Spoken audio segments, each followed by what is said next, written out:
Hello everyone, मैं directly question से start कर रही हूँ क्योंकि पार्ट 2 में आप जाके देख सकते हैं हमने एक्ट्स वाला कंसेप्ट भी कंप्लीट कर लिया था सुबह।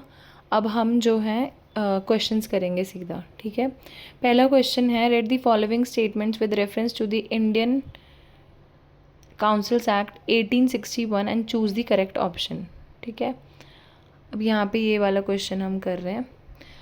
अब क्या है, as a result of this act total members of executive council of governor general became 7। तो क्या ये स्टेटमेंट ठीक है? तो मेरे अकॉर्डिंग तो ये नहीं है, जो हमने सुबह कंसेप्ट पढ़े थे। For legislative work number of additional members could be minimum of 6 and maximum of 12। ऐसा कुछ मेंशन कहीं किया नहीं है किसी एक्ट में कि मिनिमम इतने होंगे या मैक्सिमम इतने होंगे, तो शायद ये भी गलत होना चाहिए। आई एम नॉट श्योर, मैं खुद भी देख ही रही हूँ, अभी पता चलेगा। No differentiation was made between state and central subject. अब इन्होंने ट्रू स्टेटमेंट पूछा है और नन ऑफ दीज का तो ऑप्शन ही नहीं है, तो कोई डिफ्रेंसिएशन नहीं था बिटवीन स्टेट एंड सेंट्रल के सब्जेक्ट्स में। सो हो सकता है, बट एक्सप्लिसिटली मेंशन नहीं है ऊपर जो हमने पढ़ा है। तो I don't know about this one and this one, but ऊपर वाला तो डेफिनेटली गलत है क्योंकि जो गवर्नर जनरल की काउंसिल थी ना, उसमें 4 मेंबर थे, हमने पढ़ा भी था। तो this is completely wrong. Let's see क्या आंसर है इसका। तो इसका आंसर है सेकेंड एंड थर्ड, जिसमें ही मैं कंफ्यूज थी। तो ये क्या कहता है, 1861 का हम दोबारा से एक बार रिविजन भी हो जाएगा कि उसने क्या किया था, transform the viceroy's executive council in a miniature cabinet ही बना दिया था पूरा। वाइसरॉय का एग्जीक्यूटिव काउंसिल को पोर्टफोलियो सिस्टम पे चलता था। जो भी 5 मेंबर्स थे, देवर असाइंड अ डिपार्टमेंट। एक तो रेवेन्यू था, फाइनेंस था, लॉ था, होम एंड मिलिट्री, ये 5 डिपार्टमेंट थे तब ज़रूरी, ठीक है। As the head for the executive function viceroy से 1874 में एक 6th मेंबर भी ऐड किया गया executive council of public work department में। For legislative work, the number of additional members was determined to be a minimum of 6 and maximum 12, which were to be nominated by Viceroy for 2 years. At least half of the additional members were to be non-official. No differentiation was made between. ये जो सारी चीज़ें हैं ना, ये जो facts दे रखे हैं इन्होंने, ये ना एक्चुअली में कि कोई डिफ्रेंसिएशन नहीं होगा और 2 साल के लिए, ये सब ना आप लक्ष्मीकांत में भी इतना नहीं दिया हुआ है। टू बी वेरी ऑनेस्ट मैं बता रही हूँ आपको, ये वाला पोर्शन स्पेशली कि ये स्पेशल क्या क्या पोर्टफोलियोज रहेंगे, क्या रहेंगे, नहीं दिया हुआ है, ठीक है। तो अब यहाँ से देख सकते हैं, इससे एक नई चीज़ पता चली है मुझे खुद भी। फिर नेक्स्ट क्वेश्चन पे आते हैं फटाफट से। Read the following statement with respect to the Indian Council Act 1892 and choose the correct option. 1892 का जो एक्ट था वो, ये सारे ना मिंटो मॉडल रिफॉर्म से पहले वाले जो एक्ट थे वही है। अब भैया इसकी एग्जैक्टली डेट ही पूछ दिया इन्होंने कि कब हुआ था। आई हैव नो आइडिया कब इम्प्लीमेंट हुआ था। इन्होंने 20 जून 1892 बोला है। बोल रहे हैं 24 मेंबर में से 5 फिर नॉन गवर्नमेंट मेंबर्स, ये भी नहीं मुझे पता। Members were given rights to ask supplementary questions, हाँ ये चीज़ हुई थी। सिर्फ एक ये चीज़ जो इनके ऊपर नोट्स दिए हुए थे उसमें ये चीज़ थी। रेस्ट ये 2 स्टेटमेंट मैंने देखी नहीं है। फिर इसका आंसर दिया ही नहीं हुआ इन्होंने, इसमें क्या स्टार लगा के छोड़ दिया कि कौन सी स्टेटमेंट ट्रू है। ये छत्तीसगढ़ के पीसीएस में आए हुए हैं ऐसे क्वेश्चन, तो एक्सप्लेनेशन से समझ जाएंगे हम कि ब्रिटिश पार्लियामेंट ने इंडियन काउंसिल एक्ट को 1892 में पास किया था। 20 जून 1892 को ही किया था, ठीक है। तो ये जो पहला स्टेटमेंट है ना, ये ठीक हो जाता है, ये भी ठीक है, ठीक है। 20 जून 1892 को ही इन्होंने इसको इम्प्लीमेंट किया था एंड कमेंस हुआ था ये 3 फरवरी 1893 में। भाई कमेंसमेंट डेट भी याद रख लेना, क्योंकि ये लोग अगर ये इस टाइप का कुछ पूछ सकते हैं, तो कि ये छत्तीसगढ़ के पेपर में पूछा है, बट यू नेवर नो कब कहाँ आ जाए। तो इसका कमेंसमेंट डेट भी याद रखना, 3 फरवरी 1893 को कमेंस हुआ था। तो पहला फर्स्ट स्टेटमेंट इज़ रॉन्ग। अच्छा, रॉयल एसेंट मिला था, कमेंसमेंट का पूछ रहे हैं यहाँ पे, इन्होंने क्या बोल दिया इसमें कि इम्प्लीमेंट ही तब हुआ था, कमेंसमेंट का मतलब होता है इम्प्लीमेंटेशन, तो 3 फरवरी को हुआ था, तो ये पहला स्टेटमेंट हुआ गलत, ठीक है। तो हमारे पास एक ही ऑप्शन बचता है फिर डी, ओनली 2, बाकी में सब में है ये पहला वाला तो। Okay, the number of additional members elected to the governor general's council was increase to a minimum of 10 to a maximum of 16 members. So among these additional member at least half had to be non-official. तो क्या कह रहा है कि जो additional member elect हो सकते थे ना गवर्नर जनरल की काउंसिल में, उसको मिनिमम 10 और मैक्सिमम 16 बढ़ा दे। और ये भी है ना आपको ऑफिशियल और नॉन ऑफिशियल मेंबर्स की कैपेसिटी का ये मिनिमम मैक्सिमम है। ये जब आप लक्ष्मीकांत या कहीं स्टैंडर्ड बुक से पढ़ेंगे ना तो उसमें ये वाला तो दिया हुआ है, ठीक है, कि जो ये नंबर ऑफ एडिशनल वाला है ना ये चीज़ दी हुई है वहाँ पे। Among these additional members at least half मतलब half had to be non official, है ना, ज़्यादा क्या है नॉन ऑफिशियल मेंबर्स ही हैं। दस as per rule of this act of these additional members 6 were official and 10 were non official, ठीक है। पहले 4 होते थे और बाकी non official. In non-official members, both Indian and European were included. Thus, statement 2 is wrong. In this act, the right to discuss the budget was given, but members were not given the. अच्छा, ये next वाले act में दिया होगा इन्होंने supplementary question पूछने का। ये रिवाइज तो बार बार करना ही पड़ेगा क्योंकि याद तो रहना नहीं है। अब खैर आंसर यहाँ अगले का दिख ही रहा है। UPPCS 2003 का है ये कि कौन से एक्ट के अंदर legislative council of India receive the power to discuss the budget. अभी हमने देखा ऊपर कौन सा चल रहा था ये 1892, तो 1892 में इन्होंने बता तो दिया ऊपर कि बजट को डिस्कस करने की पावर दी हुई थी, लेकिन सप्लीमेंट्री क्वेश्चन पूछने की नहीं दी हुई थी। तो यहाँ पे ये बता दिया इन्होंने इसमें भी। The act permitted addressing question to the executive with the prior notice of 6 days, but the power to ask supplementary question was not given. उसके लिए भी 6 दिन का नोटिस, अगर इनको ये कुछ क्वेश्चन एड्रेस करेंगे तो 6 दिन का नोटिस दो पहले देंगे। फिर है विच of the following act provided for communal representation in British India. Communal representation किसने शुरू किया था? मॉर्ले मिंटो ने, तो ये भी आ ही गया, ठीक है। देखो मैं ना एक्चुअली में जो कंसेप्ट मेरे सामने आ रहा है ना मैं आपको वो बताती चलूँगी, लेकिन अगर आप मतलब मैं क्योंकि एक टीचर तो हूँ नहीं जिसको पूरा का पूरा सब कुछ याद हो, वरना तो मैं एग्ज़ाम ही ना क्लियर कर लेती। तो जो जैसे जैसे मैं कर रही हूँ, I am just sharing my journey with you कि आप भी इन क्वेश्चंस को कैसे देखो, कितना पढ़ो और कितना पढ़ने की ज़रूरत है, मैं भी वही चीज़ करूँगी, ठीक है। बट हम ये घटना चक्र कहीं ना कहीं फिनिश कर लेंगे अगर हमने कंसिस्टेंसी बनाई रखी तो, ठीक है। नेक्स्ट बढ़ते हैं आगे। अगला आता है the act of 1909 was associated with, किस चीज़ के साथ एसोसिएटेड था ये? Introduction of separate electorate, decentralisation, dyarchy and legislative council. तो ऑब्वियसली ये फेमस ही है ये इलेक्टोरेट्स के लिए, यहाँ से ही तो इंट्रोड्यूस किया था इन्होंने, है ना। फिर है by which of the following acts was the federal court in India created.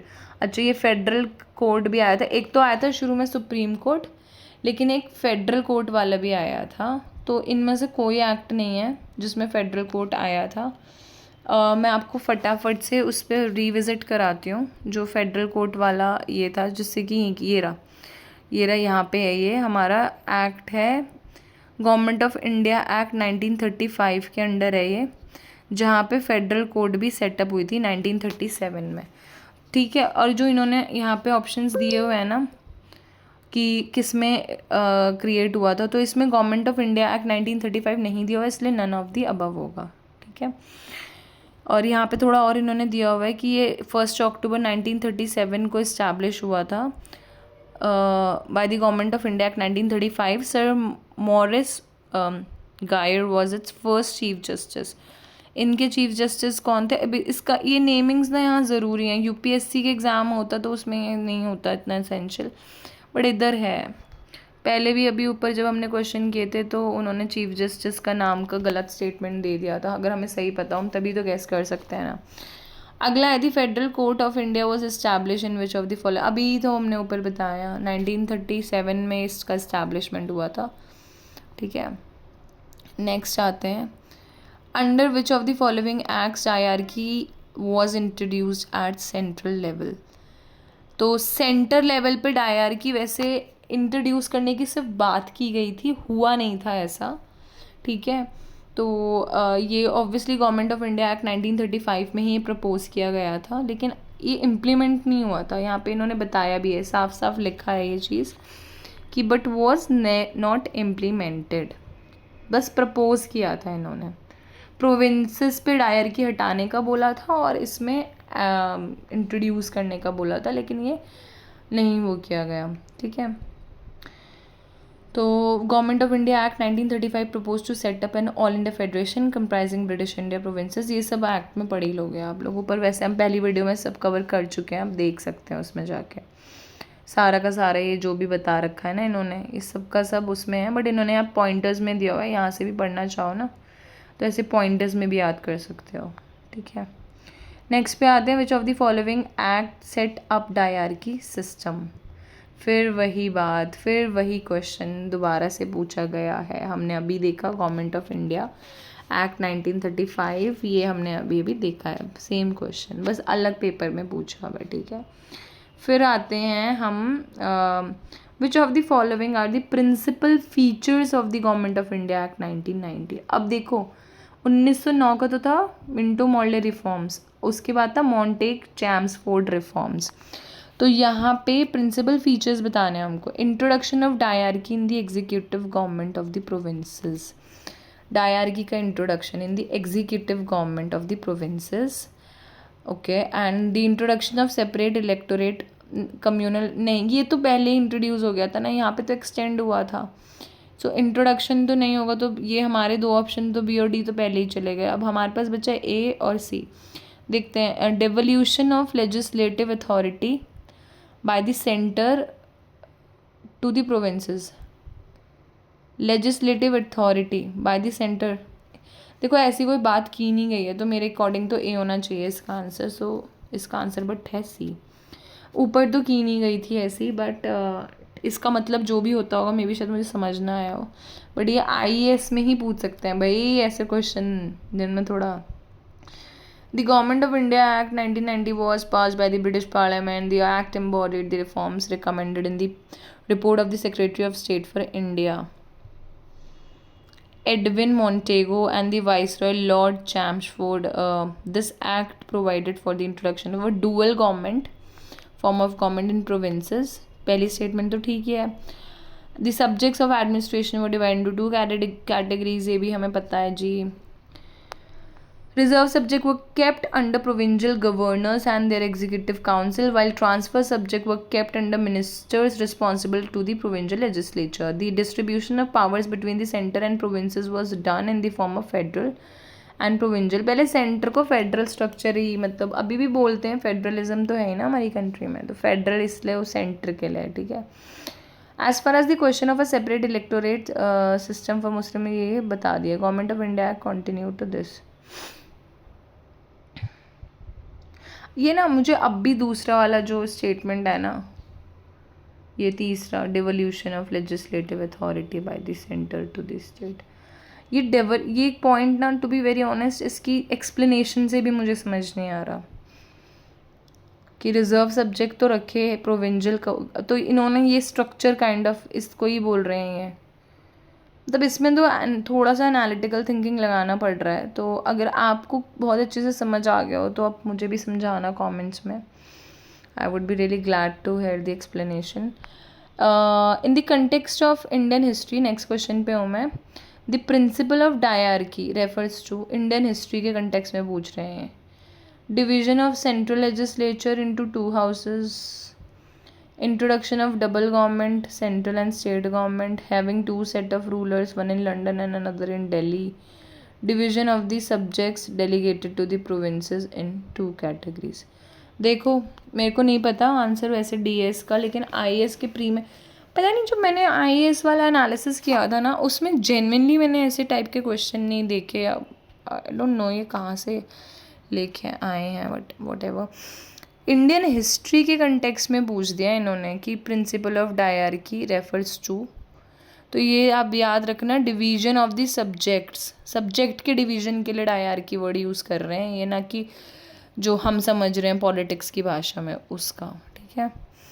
Diarchy is derived from the Greek word diarche, which means double rule. In the context of Indian history, the principle of diarchy refers to the division of the provincial subjects into reserved and transferred categories. Comparatively important subjects such as police, jail, justice, finance, and irrigation were to be administered by the governor and his executive, without being responsible to the legislative. Subjects of lesser importance such as education, agriculture, local self government, ये सब administer करता था by the governor with the aid of, अच्छा एक ये जो reserve subject है ना, वो तो गवर्नर ही उसको अच्छे से रूल करा है, जिसमें हम ये बता रहे हैं पुलिस, ये वो गवर्नर और उसकी एग्जीक्यूटिव काउंसिल, लेजिस्लेटिव काउंसिल को रिस्पॉन्सिबल नहीं है ये, ठीक है। और जो लेस इम्पॉर्टेंट वाले हैं उसमें with aid of minister responsible to the legislative council वाली चीज़ है। अच्छा पॉइंट है, इसको स्टार लगा देते हैं कि दोबारा पढ़ लें, ठीक है।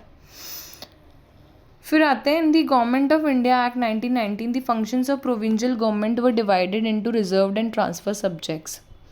विच of the following were treated as reserved subjects, ठीक है। किसको रिजर्व सब्जेक्ट्स, अब अगेन ऊपर के कंसेप्ट में स्पेसिफाई किया नहीं है, लेकिन अगर हम इसको ऊपर ही देख लेते हैं, रिजर्व सब्जेक्ट कौन से हो गए, जस्टिस, पुलिस पहला, और चौथा तो आएगा ही आएगा, और एक फर्स्ट ऑप्शन गया।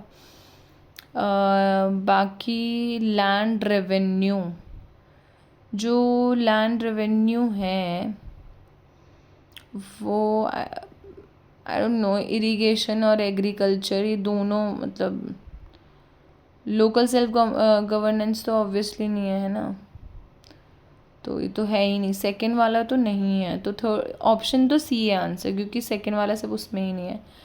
But this is a good question again, लेकिन ये भी 22 में पूछा गया IAS प्री में, बट आई डोंट नो, मैंने फिर से ये क्वेश्चन नहीं देखा है, कौन से IAS प्री के उठा रहे हैं भगवान जाने।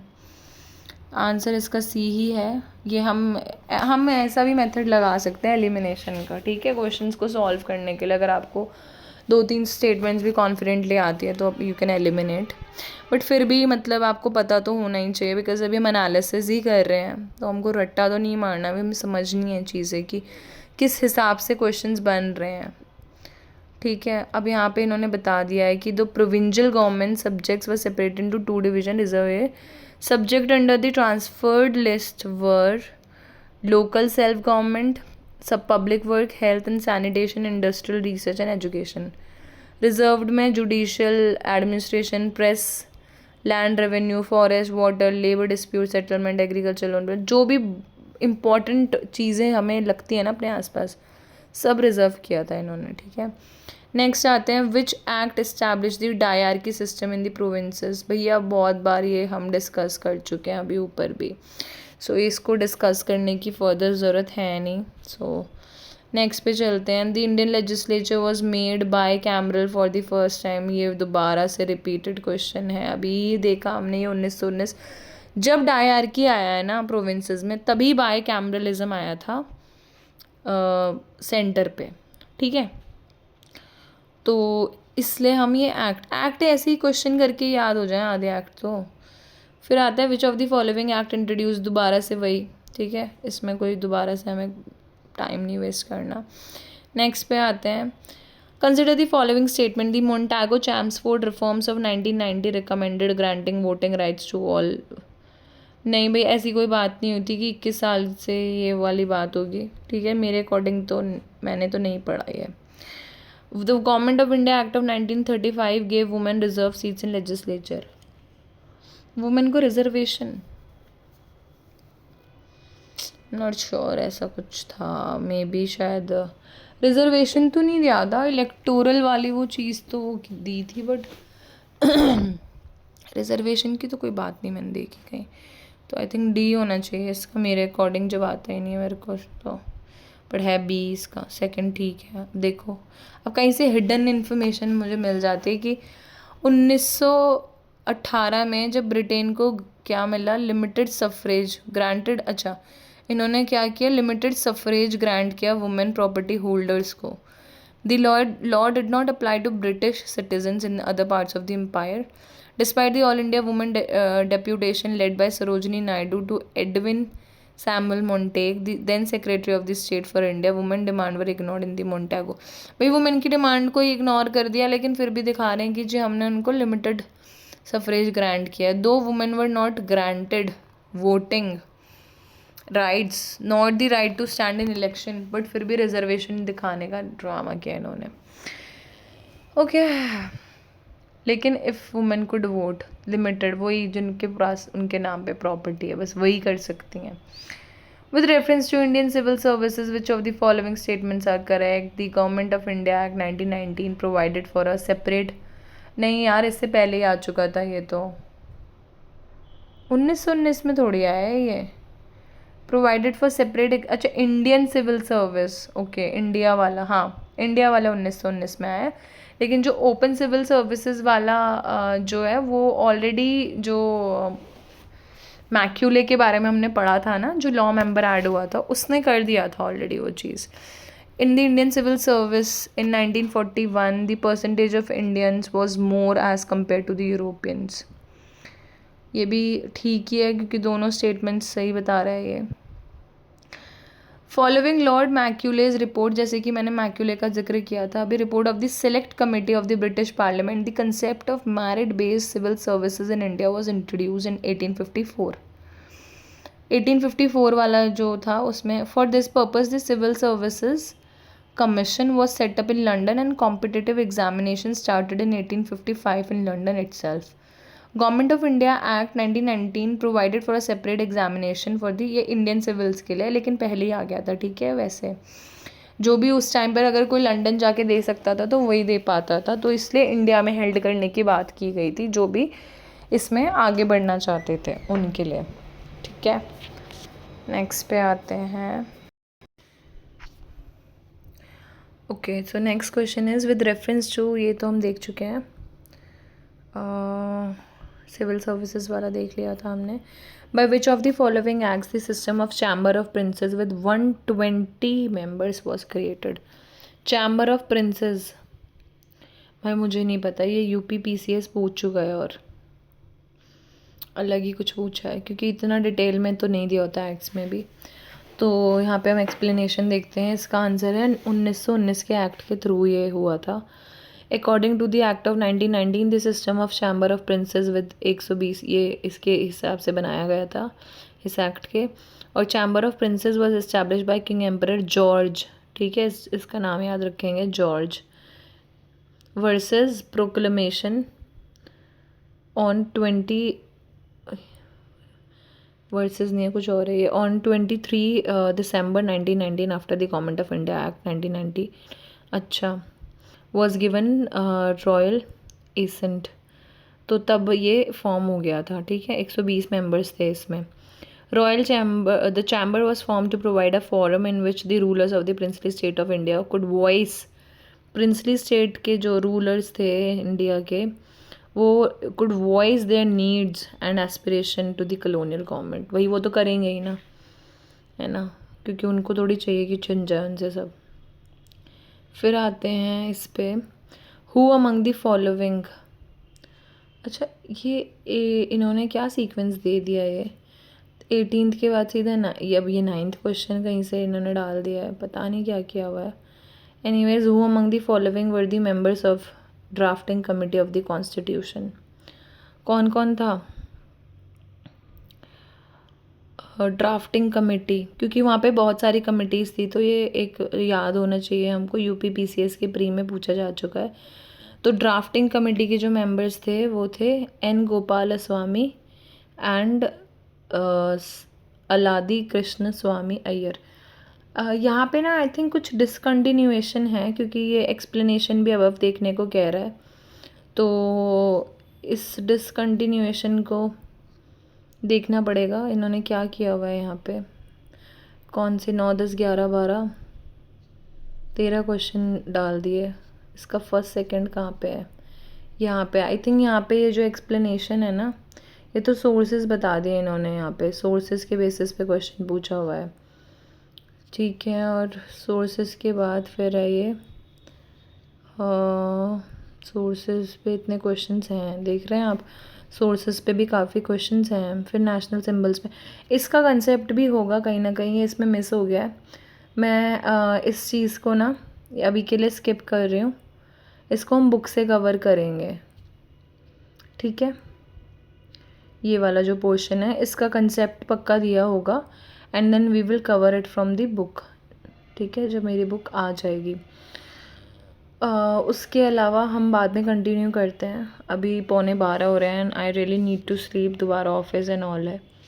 सो थैंक यू एवरीवन। आपको अगर मेरी सीरीज़ अच्छी लग रही है, आपको लग रहा है कुछ फ्रूटफुल मिल रहा है, या फिर जितना भी टाइम में जितना हो सकता है, तो प्लीज़ कंटिन्यू रहे सीरीज़ में, साथ जुड़े रहें, और हम देखते हैं कितना आगे तक जाएंगे इसमें। Okay bye, good night.